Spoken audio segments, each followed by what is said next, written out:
I've been every person.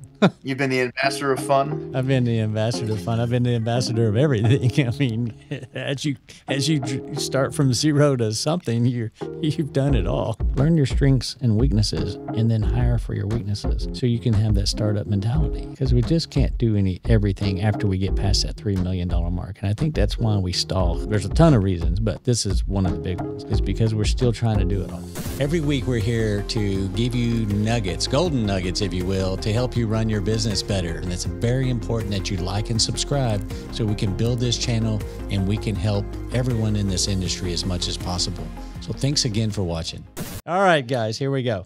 All right, so startup mentality. What is startup mentality? So to me, startup mentality is it just never gets old or boring. It keep it fresh and you keep going and you never stop moving forward. That is what I consider startup mentality. I don't care if I've been in a business for 20 years. I still use startup mentality to run the business. And why is that? Because if you don't, the business just somehow just stops performing. It gets stale, it gets old, you get burned out. Everyone gets burned out, and you got to keep it fresh. Now, startup mentality doesn't mean that you have to make it chaotic. It's the opposite of that. That's a good point. That's a good way to. That's something we should probably hit on a lot. Yeah, and well, go ahead and go for that. Talk to them about the startup mentality and not being chaotic. Tell them how you would do something like that. Well, I agree first and foremost that your business is either green or growing or dead and dying, right? And this elusive, I'm going to get my business to 8 million, $10 million and dial in profitability and just kind of keep it there and be hands off. And like, it's a good idea in theory, but it doesn't typically work out that way, right? You don't get to a certain point and just stay there. Sometimes you get a certain sticking point, you can't get past it. But you don't just arbitrarily pick a number and like, oh, I'm going to wake up next year and generate this many calls and execute this way and have the business makeup like this and produce this profit. Uh, it's something that even if you're a passive investor, you have to stay on top of, right? So green and growing. How do you keep it green and growing? It doesn't mean that you have to reinvent the wheel constantly, right? But if you think about a startup, and most people think tech when they think startup, right? If you think about a startup, there's different phases of startup. But in the beginning, what are you building? You're building your business, you're building your people, you're building your culture, you're building. To me, startup is associated with building. And you have to continue to build and elevate your business and evolve your business with technology, things like that. But you should be looking to do it strategically. I mean, that's the difference. Like we're not just constantly, go out and hire whoever you can hire and try this new whiz bang thing or add this AI, widget or attend this conference and sign up for whatever. Don't just do that willy-nilly. Have a plan, right? So it starts with budgeting, it starts with the plan. And in order to execute the plan and grow, you're going to need to evolve and implement additional things and hire additional people and evolve your culture and evolve all the aspects of your business. That's exactly right. And so what I've seen from, in my career, a startup mentality lasts till about 3 million, and you get to that $3 to $5 million zone and you stop being a startup and you get stuck and you don't move forward in the sense that you need to run the business a different way than you did before. You can't do all things, be all things, right? You got to delegate. Yeah. But more importantly, because you don't want to delegate, or maybe it's because you just don't like trying to teach people to do what you do. I mean, we talked about this on another podcast. You don't want to hire you because if you don't like to do it, don't hire someone like you because they don't like to do it.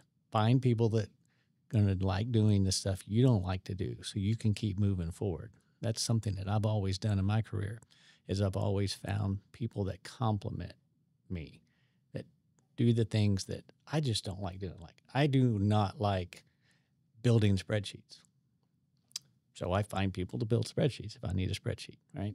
I don't like building it. I don't want to do that tedious type of work. I want to keep moving. I'm like a shark in the water. I never stop swimming. I want to keep developing. I want to keep coming up with ideas. I want to keep pushing forward, keep that startup mentality going. And so when these companies get to this 3 to 5 million, the first thing they say is, I'm at 3. If I could get to 5, I could solve my problem. However, it's so daunting that I just rather just stay here. Now, they don't say I just rather stay here. Mentally, they just say, I'm just going to Yeah. stay here. Why do they do that? It's because when you get to about 3 million, some things are happening that have never happened in your life before. First and foremost, you're going to get comfortable there because it's a comfort zone. But yet it's a very behind the scenes scary zone. And I'll get into that. And what I mean by that is now you can get a new vehicle every couple of years. No big deal. Just get some payments. Doesn't matter anymore. You got some cash flow. You got a new house. Your kids can be involved in all the things at school. You can afford to pay for it all. You can take a couple trips a year, live the large life, go to a beach, hang out in Destin, Florida. You can do these things for a week and take some load off. But in the back of your mind during all of this, is it falling apart? If I lose this one guy, I lose Yeah. a lot of my revenue. Especially at that level. Yes, it's the most dangerous area, but it's the one, for whatever reason, contractors get the most comfortable at. Well, I mean, let's talk about why I think you hit the nail on the head. The number one reason I think is comfort, right? You get to a point where you build something. Okay, you're nervous. When you're starting out. You're starting from scratch. It is you, your vision, your skills, your ability to attract people like you, and then the people that you bring in, and it's just kind of you. And especially if you have a sales background in addition to a technical background, if you have a sales background, you can take a company from 0 to 3 million as long as you can produce the leads. Just kind of your self-selling stuff at Yeah. this point. That was never the case before, but today, if you can't sell a couple $1,000,000, you're not really anywhere in the country. You're not really a top salesperson. Right? You're just kind of an average salesperson. Yeah. And so, to get the business from 0 to 3 million can really rest on the majority back of one person. So that business looks, feels, smells, sounds, acts as like that person and what their view of the world is, right? That's right. And so then they get people that kind of agree with that view of the world. But what they don't, what a lot of people aren't good at is realizing that, you know what, this view is great, and I'm more comfortable. I'm making more money than I was ever before as a technician, whatever. It's comfort. Mm-hmm. And I've been uncomfortable this whole time. I deserve some comfort, so I'm going to be comfort. And you just kind of like settle into this zone, and the business kind of like ebbs and flows. And it's the opposite of what you did when you started. You went from 0 to 3 million, right? So that Mm-hmm. what you need to do is you need to say, hey, Mr. Comfort, move over. I'm glad you got the 3. You got to find somebody that can say, my vision is 300 million, or whatever the next step is. I want to get it to 30 million. I want to get to 35 million. And I want to, have this many employees and take care of this many customers, and it should look like this, and we should build this family culture. That's whatever it should be, and implement these technology tools and do all these fun things. Like, if you don't have somebody that can take your vision and move it to the next phase, you're going to be in trouble in most cases, because most people are visionaries that get in, even at the $3 million spot. Yeah. There's a difference between a visionary that envisions the world like Elon Musk envisions it, and the world that the average air conditioning owner envisions it, right? There is a big delta there. SpaceX, exactly. it's huge. So as a contractor, I don't say we're getting lazy. We're comfortable. We're complacent. We're still in full control of the business. Everybody's listening to what we say. We're the big dog. When we walk in, everybody knows who the boss is. And sometimes maybe that's the ego that needs to be stroked or whatever. And that's another reason why I think guys and girls stay there. They're in their own little bubble where they're the king, right? And queen. And that's great. That's where you want to be. That's fine. But you're a tech or two away from disaster. Right. And so what do? We try to protect ourselves and we end up inflating over time as we sit there at this $3 to $5 million mark without making any moves because we're comfortable. We're ballooning our labor every year to make sure this doesn't happen to us. And now the margins are shrinking. Now the amount of money we were making every year, it's getting worse, and it's not maintaining or growing. And it's because we start implementing change, and we start, not real change for positivity, but change to make sure nothing changes. It's a big difference. And when we do this, we start making the business more frail.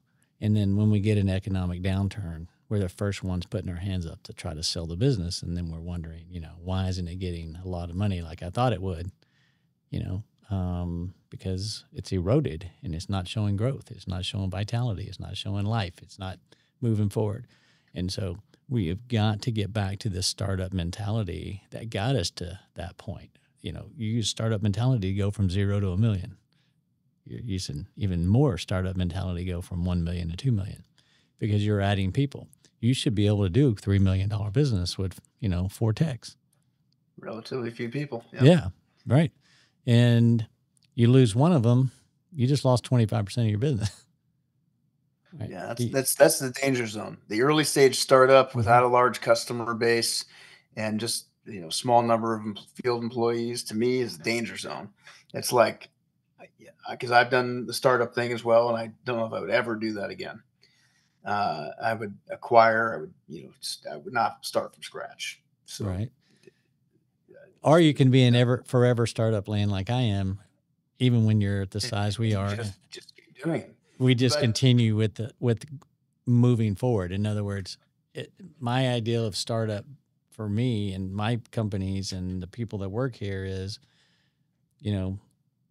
what can we do better? It's always like, what can we do better? And there's never the list will never end. What can you do better? You can always improve something. And so we try to tackle something. When we saw the downturn coming, okay, not a lot we can do about revenue, because I know what's going to happen. All the big guys are going to spend all their money on PPC, so I need to get out of that world, right? I need to get out of there and let them battle with their dollars. I'll stay out of that game. So I'm not going to win the revenue game, even though we have. It grew again this year. But going in, we're like, it's not going to grow. That was our thought process. So we turned our attention to margin. It's like, we can affect this. We can work on this all year. So if we were flat and we improved the margin, last year at this same revenue, we made a ton. We can make a ton more at the same revenue. And so we're adapting. And so that's that startup mentality, is you adapt to what's put out in front of you. Instead of having your hair on fire, just start doing things that puts fires out in an order that makes sense. What are you going to tackle next? So if I know that I'm not going to blow all of my cash on PPC, what am I going to do with it? How am I going to get revenue into the door, and how am I going to fix, keep everybody busy? Well, we work on margins. We work on pricing. We work on presentation. We work on training. We work on community input from everyone in the business. Keep everybody excited and engaged.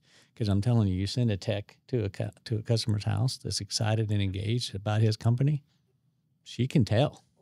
You hit the nail on the head. I was going to say the key element of a startup, of a successful startup that I've seen. You get a whole bunch of people that are dedicated, devoted, believe in the mission, believe in the cause, believe in the business. And the key element to keeping that and elevate as you continue to grow is maintaining excitement. When you're starting off and everything, there's this excitement. There's excitement, but maybe you get 6 years in and it's not so exciting anymore. Like you have to have, and maybe you're not the guru of cultural excitement, so you have to have somebody helping you build that within your business. I'm terrible at recognizing people and remembering birthdays, doing, putting on event. Like, it's just not me. It's just kind of like spreadsheets aren't you. So you have to have, that I used to call ambassador of fun, within the business, that continues to help, like, believes in the mission, wants to drive it, and can continue to help make the business exciting. Talk about the wins, give the, shout outs, make sure everybody's engaged constantly in communication, or not in their own island. There's got to be somebody that's responsible for that piece of it. Have you been that person, or what's been your experience? I've been every person. You've been the ambassador of fun. I've been the ambassador of fun. I've been the ambassador of everything. I mean, as you start from zero to something, you've done it all. Um, yeah, I mean, I'm a lot of fun, but I'm not that person that you would hire. If I went to go get a job to be the ambassador of fun, I would never get the job. I mean, I just wouldn't. I'm not that bubbly, outgoing. What's that phrase Travis used last week when you're an extrovert and an introvert combined, ambivert? Ambivert. Ambivert. And that's me, man. I'm an ambivert. You know, I can do the extrovert thing, but I tell you what, I'm an introvert at heart. Right? Yeah. I can do it, and I don't mind doing it, but it's very tiring to me. And my introvert self goes in, you know, and I go and I recharge my batteries. Where being the ambassador of fun is extrovert 100%, and I can function in an extrovert world, but I'm an introvert at heart. I'm the same way. I'm Yeah. the same. That the entire extrovert thing is just completely a learned skill. Mm-hmm. Like if you know, I would be sitting somewhere, in a corner doing accounting and spreadsheets and never talking to anybody if it were just the way that, my early life and career started, right? Yeah. Before I had to do the public speaking and it's definitely a learned skill. But Oh, yeah. when you do it, it is so tiring. I don't look forward to it. But there are people out there that just thrive off of it. They gain energy from talking and leading meetings and I'm just, that's not me. It's not me either. It's not me. I'm a creator of things. I like to create things and see them, work and see what the results are. And, I'm an experiment scientist, all that kind of stuff. That's the kind of stuff I like to do. And I like to do it with people, though. That's what's strange is I like doing all that with people. Yeah. But then, I mean, I love doing that with people. That's not even like. That's where I like being an extrovert is when we're all collaborating and creating. Yeah. Where I don't like being an extrovert is like small talk. Yeah. That's very tiring, right? And so I know my strengths and weaknesses. And so really what we're getting at here is learn your strengths and weaknesses and then hire for your weaknesses so you can have that startup mentality. That's what you have to do. You can't hire like people and expect to go forward. You have to hire people that are going to complement your weaknesses and make your business better, because we just can't do everything after we get past that $3 million mark. And I think that's why we stall there. A lot of reasons why we stall there. There's a ton of reasons, but this is one of the big ones. Is because we're still trying to do it all. Well, what's one of the things that that you would recommend to somebody maybe at the $3 million level that's wanting to continue to elevate and grow the business and maintain their sense of being a startup? I know that one of the things that we commonly have always recommended is, hey, go join a best practice group, go get a coach, go learn what you don't know, and maybe have somebody help you implement and grow. That's one thing. What would you recommend to somebody that's like stuck at that $3 million kind of comfort level, skill set? Sure. I can tell you the first thing they do is they start bringing people in to train their technicians. That's so they're not even working on themselves. Right? Yeah, that's true. That is like the number one thing they do first is like bringing in training for the techs or send them off somewhere to get them trained.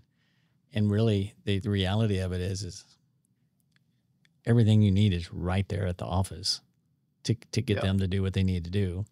And so I think that's where everybody starts, but it needs to be with yourself.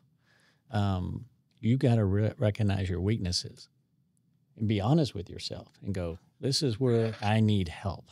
I need help. And it goes back to what Travis, my COO of Billy Go, said in some previous podcasts, and what I always say.